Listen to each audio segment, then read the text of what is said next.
அனைவருக்கும் வணக்கம். இன்றைய தமிழக சட்டசபையில் என்ன நிகழ்வுகள் நடந்தது என்றதை நம்ம குயிக்காக பார்த்துருவோம். தலைவரும் மற்றும் எதிர்க்கட்சி தலைவர் திரு உதயநிதி அவர்களும் அவரை சபாநாயகரை அழைத்து கொண்டு போய் அந்த சேரில் அமர வைக்கின்ற அந்த நிகழ்வு நடந்தது. இது மாதிரி உட்கார வைக்கக்கூடிய நிகழ்வு எதற்காக நடக்கிறது என்பதை பற்றி ஒரு குட்டி ஸ்டோரி நம்ம முதல்வர் சொன்னார். இது அவருடைய மெய்டன் ஸ்பீச், ஃபர்ஸ்ட் ஸ்பீச்சில் அசம்பிளியில் மிக அழகாக அதை நரேட் பண்ணார்.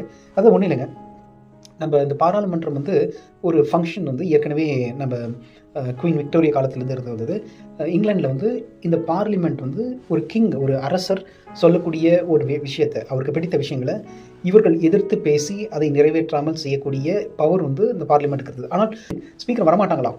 ஏன்னா நம்ம அரசருக்கு எதிர்த்து நம்ம பேச வேண்டிய சூழ்நிலை ஏற்படும் அப்படின்னு சொல்லி இந்த பாராளுமன்றத்தில் ஸ்பீக்கர் என்கின்ற அந்த ஒரு பொசிஷன் மட்டும் எப்படி நிறைவேற்றுவார்கள் என்றால், அவர்களை கைகளை பிடித்து அழைத்து கொண்டு போய் எங்கேயோ ஓடிப்பட போகிறான் அப்படிங்கிறத அவர்களை பிடித்து கொண்டு போய் அந்த இடத்துல உட்கார வைப்பாங்க என்கின்ற ஒரு குட்டி ஸ்டோரியை, அந்த மரபு எப்படி வந்தது என்பதை பற்றி மிக அழகாக நமது முதல்வர் விஜய் அவர்கள் சொல்லியிருக்கிறாங்க.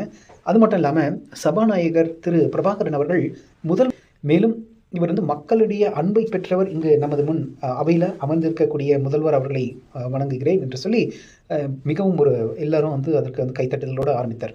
துணை சபாநாயகர் அவர்கள், ஸ்பீக்கருடைய டெபுட்டி ஸ்பீக்கர் டிவிகேவுடைய சேர்ந்த திரு ரவிசங்கர் அவர்களையும் இன்று தேர்வு செய்திருக்கிறார்கள். அப்போது இன்றைய அசம்பிளியில் முக்கியமான நிகழ்வுகள் 12ஆம் தேதி மே மாதம் 2026 3 முக்கிய நிகழ்வுகளை பற்றி பார்த்தோம். அவைத் தலைவர் சபாநாயகரை நாம் தேர்ந்தெடுப்பது, மேலும் அவர்களை அந்த அமர்வில் இருவரும் சேர்ந்து கட்சித் தலைவர், எதிர்க்கட்சி தலைவர், ஆளுங்கட்சி தலைவர் இருவரும் சேர்ந்து அவரை கைப்பிடித்து அழைத்து கொண்டு போய் உட்கார வைத்து, செங்கோட்டையன் தான் செஞ்சார். முதல்வர் அங்கே கொஞ்சம் ஷை அப்படின்னு ஒதுங்கி நின்றுட்டு இருந்தார். நீங்களே பெரியவங்க, வயசில் நீங்கள் போய் செய்யுங்க அப்படின்னு சொன்னார். உதயநிதி அவரை சிஎம் எங்க என்று அவர் கொஞ்சம் கலாச்சாருங்க. இது கொஞ்சம் பார்ப்பதற்கு அழகாக இருந்தது. அந்த அவையில் ஓர் அன்பு சூழ்ந்த ஒரு அவையாக, அறிஞர்களின் அவையாக அங்கே ஒரு லைட் மொமெண்ட் தான் இருந்தது என்று சொல்ல வேண்டும்.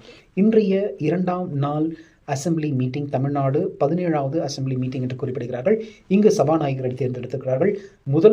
முதல் ஸ்பீச் இவர் கொடுத்திருக்கிறார். இது அவருடைய மெய்டன் ஸ்பீச் கூட. ஃப்ளோர் டெஸ்ட், அவருடைய பெரும்பான்மையை ப்ரூவ் பண்ணக்கூடிய ஒரு ஃப்ளோர் டெஸ்ட். நம்ம ஆளுநர் முன்னாடியே சொல்லியிருப்பார் இல்லைங்களா, 13th மே என்று கேடு வைத்திருக்கிறார்கள். நாளை தினம் நமது டிவிகே கட்சிக்கு மிகப்பெரிய பெரும்பான்மை வருவதற்கான சூழல்கள் அமைந்திருக்கின்றன. வேலுமணி மற்றும் இதர ஆளும் கட்சி, அது எதிர்கட்சி மிக அழகாக கூடியது. எந்த விதமான ஒரு விவாத மேடையாக இன்னும் அமையவில்லை. ஏன்னா